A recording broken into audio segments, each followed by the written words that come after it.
This is Machukanyarieko TV Talk Show, where we analyze politics and governance issues. We focus on national, local, and international news. We examine the political way of our people, social and economic.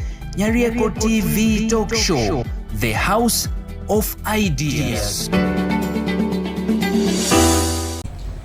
Ladies and gentlemen, hoping that you are doing fine. With me here, I'm fine. And our today's episode, I will want us to begin by asking this one question about one Simba.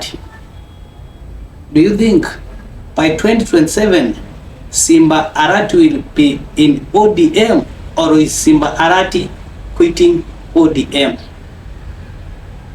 But before we proceed, listen to what Simba Arati had to say. Thank you and welcome. By the government.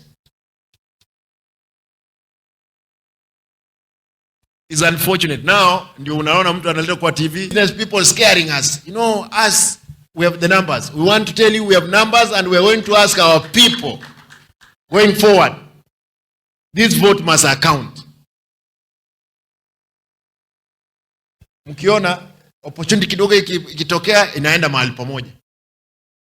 Even hapa Nyanza, ana opportunity ikitokea inapotea. Tunaambiwa kwamba there is a minister who was talking about 4 counties. Eti pesa amepeleka huko. We are in Nyanza. If we are talking about Nyanza, we must be one team. And as a country. Sasa kuenda pande hiyo, nasikia machungu sana, na tutakutana na yeye nitamuuliza maswali. Unajua kuna wakati mpaka watu they miss the times of the late Mzee Nyachai. I think we are going back there. Hakuna mtu pia atacheza na sisi. Sisi pia tuko. We are part and parcel. Bwana Chirichiri.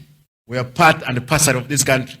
Na lazima watu wengine pia waelewe namna hiyo. Wewe Kisi, the Omogusi community, and I want to state this, Omogusi community, the registered voters in Kisi is around 700,000. Nyamira, 300. That's 1 million.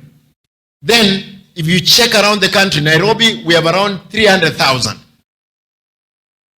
You go around the country, there is close to 1.1, another 1 million registered voters. Omogusi. We have close to 2 million. We don't have numbers. Molichi number. I want to request you, give birth. We are putting in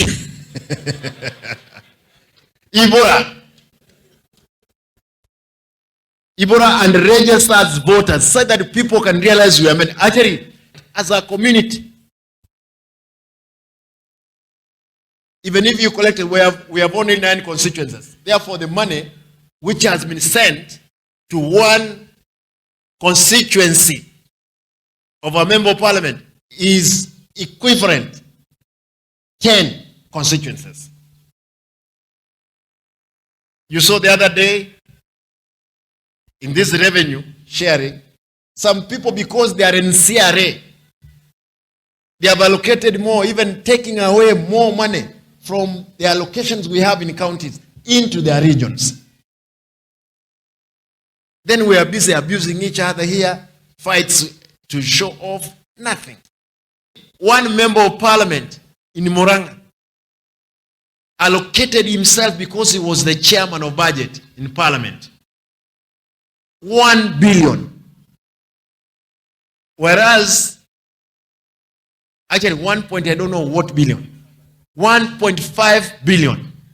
Whereas our members of parliament, ambao tunapiga kutoka asubuhi mpaka jioni, they only get 100 million. Then he has put cabros in every school. He has even gone ahead to give bursaries, full scholarship. How do you compare that member of parliament with a member of parliament of Boncharia who has only 100 million? And that money is not directly in education. Okay, from what you have heard, do you think that Simba Arati is happy in the manner in which resources are being allocated? Of course, he has clearly stated that he is going to ask his party leader why each time there's an opportunity, even that of Nyanza, resources are given to specific places. I think this has been a complaint for quite some time. I remember when, or after the Gen Z, when one Kipagandi wanted to be given that position of which Mary Odhiambo is now in, just for the sake of this equitable distribution of resources, but this did not happen.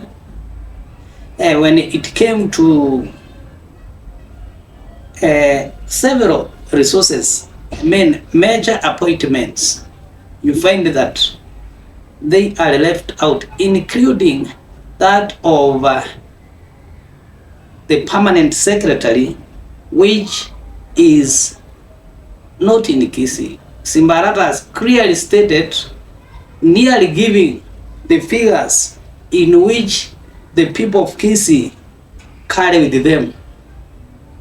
According to him, he argues that the registered voters in Kisii County are about 700, while those in Nyamira County are 300, and so many of them in the diaspora, including about 300,000 in Nairobi. He's saying this because he believes that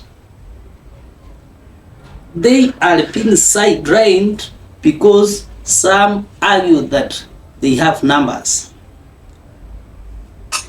But why do you think Simba Arati is doing this at this time, this particular time? If you go back to the backyard or his backyard, things have changed.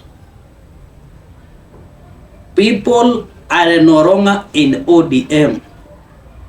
They are waiting for a time or such a time when Fred Okengo Matiang'i will announce his political party or will come out very clear on his presidential ambitions, and all will move there.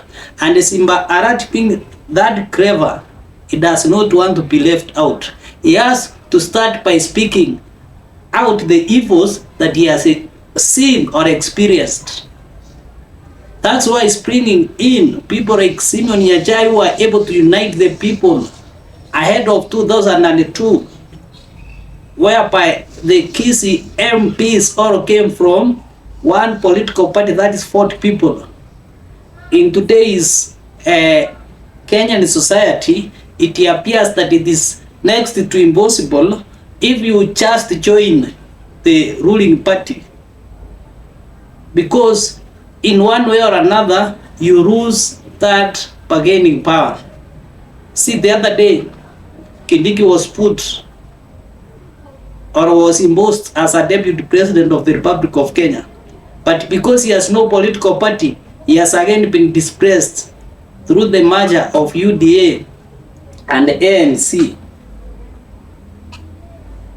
So if we go back to Kisii, much is coming, much is happening, and this has been informed by the ambitions of Fred Okengo Matiang'i. We will continue giving you the insights of the politics, national politics, and even county politics, and more specifically those of that area.